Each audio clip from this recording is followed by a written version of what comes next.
On the phone right now where Congressman John Faso, who's got to be having the political time of his life. He was a candidate for governor, candidate for controller. He was the Assembly Minority Leader, but nothing, it seems to me, can compare with being a member of the majority in the Congress of Representatives at the time, House of Representatives, in the Congress, at such an exciting time with the freshman term of President Trump underway. Good morning, Congressman. Thanks so much for being with us. John Faso. Good morning, Fred. Nice to be with you and your listeners.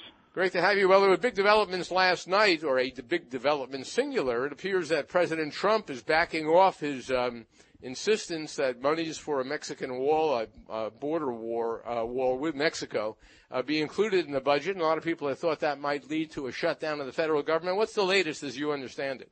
Well, you've recounted it precisely as I understand it.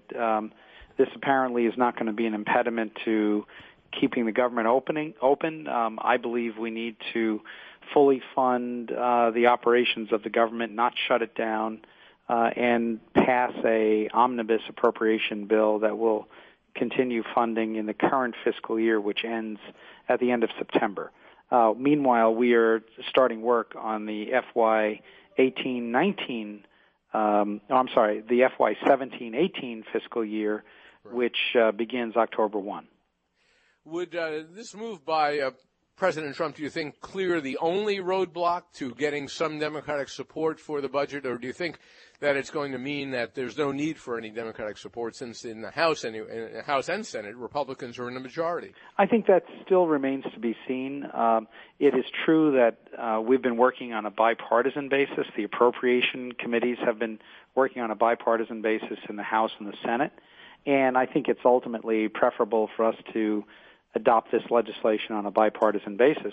But I think until we have a party conference and speak with other members later today and tomorrow, we won't know for certain as to the status.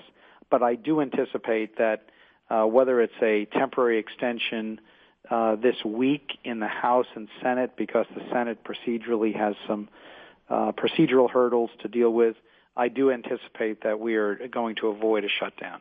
Well, avoiding the shutdown, will that mean, though, having a true Trump Republican budget, or certainly a President Trump budget, in that not just the border wall is controversial, but President Trump is proposing significant cuts in many state agencies, perhaps the layoff of federal workers, and, of course, significant increases in military spending. Do you expect, if the wall is out, that these other things will be in, that President Trump had promised? Well, what you're doing, Fred, unfortunately, you're conflating the two fiscal years. We're talking about just the remaining months of this is an extender of the current fiscal year.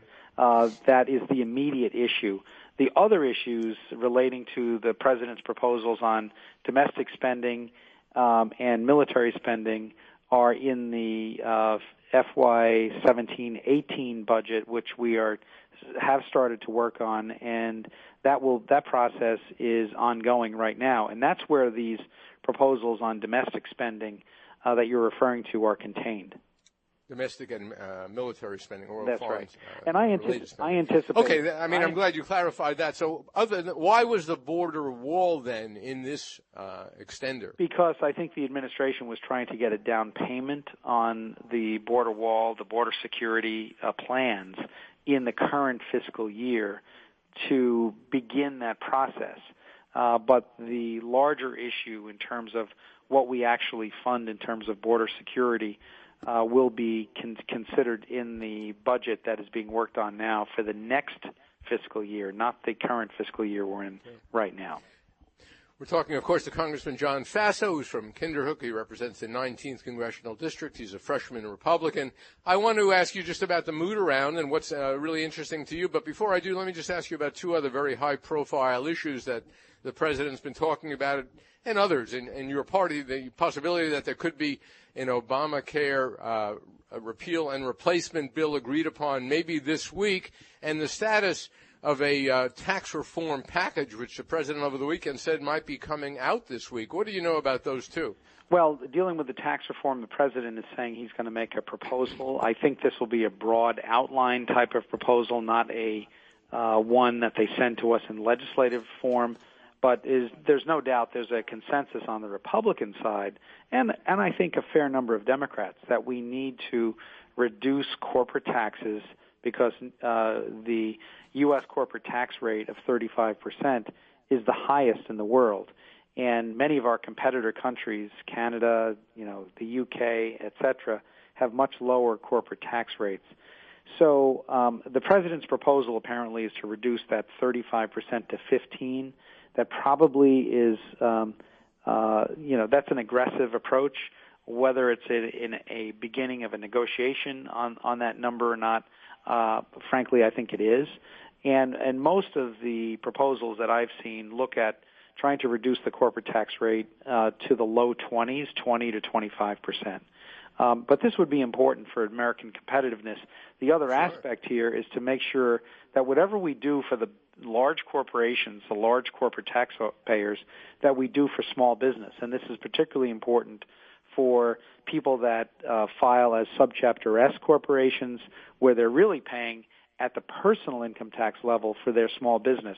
So that's something very important to me, because in upstate New York, while we do have the General Electrics and some other large companies that have large business operations in upstate New York, the preponderance of people work for small businesses, and that's what I also want to make sure that we're addressing in any tax reform. Sure.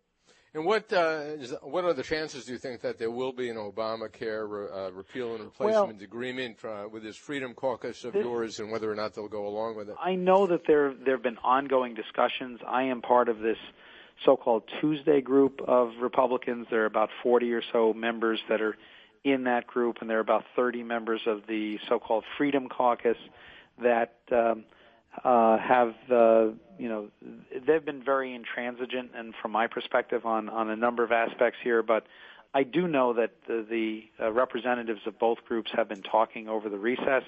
I think they've made some progress, and but I'm withholding judgment on that until I see the actual language that may be the outcome of this.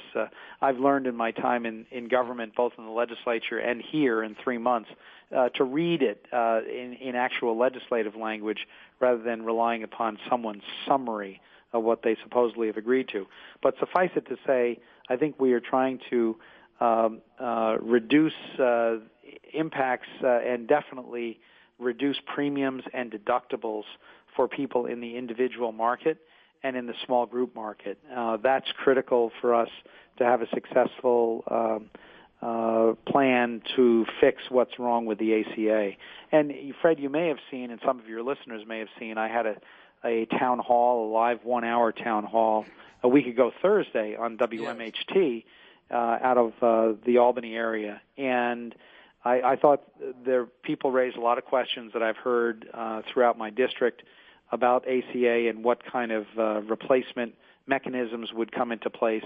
It's a very complicated topic, and I hope that people understand that I am working hard to try to make sure that we do the best we can to reduce costs and premiums for people, but also maintain the availability of insurance options for individuals and small businesses. Well, I'm sure a lot of people are glad to hear that. It must be difficult at times to address people because it's so emotional, and there's a very strong, organized effort to disrupt town meetings that are called by Republicans like yourself.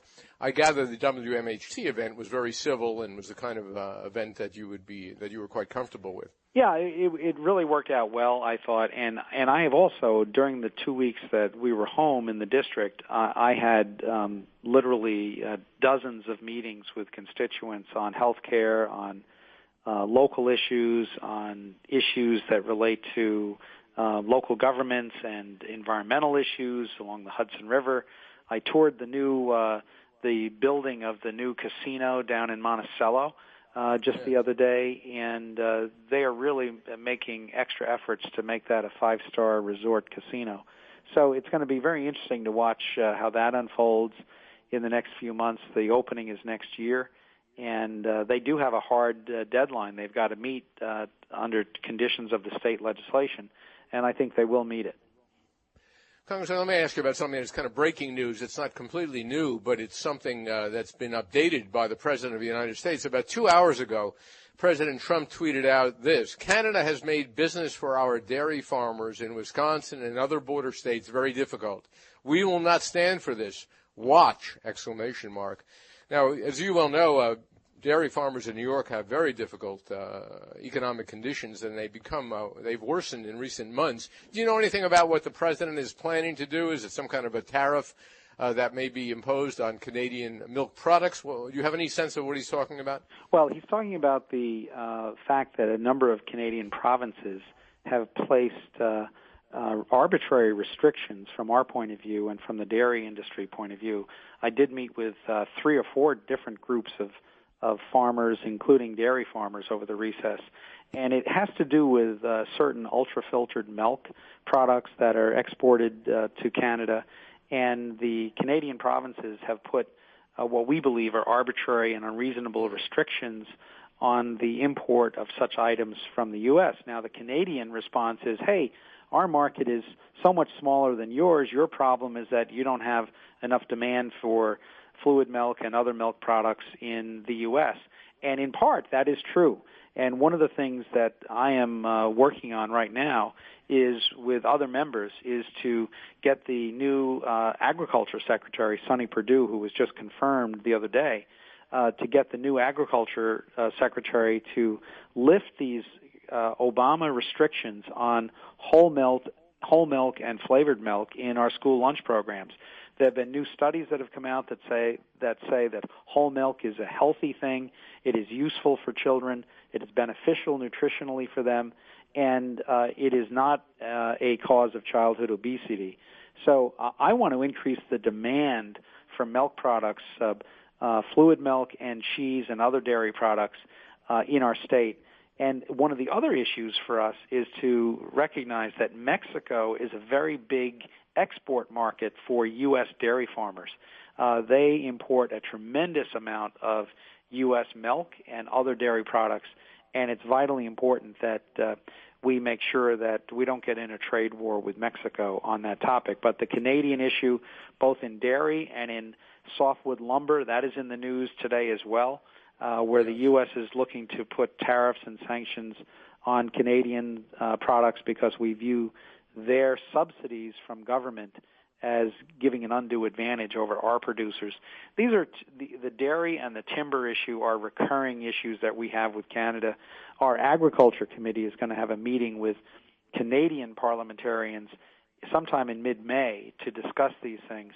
I'm not sure if we're going to come to some kind of compromise on this, but it really is hurting our dairy farmers. But the overriding issue for us with dairy is we need to have bigger markets and more demand for milk. Well, demand has been going down. Some of it has to do with just a younger generation and a tax on milk coming from various forces, including the so-called animal rights groups. Do you support basically what President Trump appears to be planning to do? It looks like he's saying, watch, something must be imminent. I assume that will be some kind of trade barriers, retaliation against Canada. Do you support that? Well, I want to see what it is before I say I would support it. I'm not quite sure what... The general direction of what he's trying to do, though, is that your sense that Canada has been unfair to our dairy industry? Yeah, I do think we need to have a real serious negotiation with Canada on these issues because it's hurting our dairy farmers in New York State and throughout the dairy industry in states like Wisconsin. So the president is correct in that regard. Before I let you go, Congressman, can you address the climate out there? I mean, a lot of political climate, many people see it, and I think correctly so, is poisonous. You won your election against a pretty high-profile Democrat, but it's not it's not an overwhelmingly Republican district. You have to be concerned about re-election should you choose to run again. Are you under a lot of pressure, threats? Do you get personal threats from the radical left, which seems to be increasingly influential within the Democratic Party? Well, I understand that, look, no matter what I say or do, there are detractors who will never agree with me and never support me politically.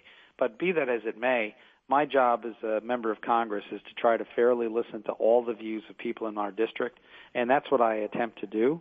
And look, what kind of pressure are you under? Can you just address that a little bit? Are there organized, George Soros funded attacks going on every day? What's it like? There are a lot of attacks, but I don't feel any pressure whatsoever. I'm doing what I think is right. And as I told the Times-Union a few weeks ago, I wasn't sent here to make easy decisions. I was sent here to make tough decisions. The country has a lot of tough issues that we have to deal with, both domestically and internationally, Sure. and I'm attempting to address these in a forthright way, and I just say let the political chips fall where they may. I get a 2-year term. I'm going to do the best I can in that 2-year term, and hopefully people will agree with me, the majority of people in my district. I did win by about over 8 points, about 25,000 votes in last year's election. But, I think it's way early to be talking about the political season, and I'm focused on doing the best job I can for my district in this meantime and let others worry about the politics. And just finally, are you enjoying yourself? What's it been like as you approach 100 days now in office? Actually, for you, it's probably been over. It is over 100 days. Yeah, the president's approaching 100 days. I'm enjoying it a great deal. It is a tremendous privilege and opportunity that I have. It's a sacred trust I have to the people of our district and our state and our nation. So it's a privilege to serve. I've very much enjoyed the issues and the opportunity to work with other members of Congress on both sides of the aisle on issues. So it really is. It's an exciting time to be here. There's no doubt the issues aren't easy. It's controversial. We have an unconventional new administration in office, and so that always is interesting to watch. But I'm focused on trying to do the best I can on my committees, budget, transportation, and agriculture, and to focus on meeting the needs of our district as we move forward. So it really is exciting. It's a great honor, and I'm really thrilled to be here. Well, we're very happy to have you with us, Congressman John Faso. Thank you so much for joining us this morning. Thank you so much, Fred.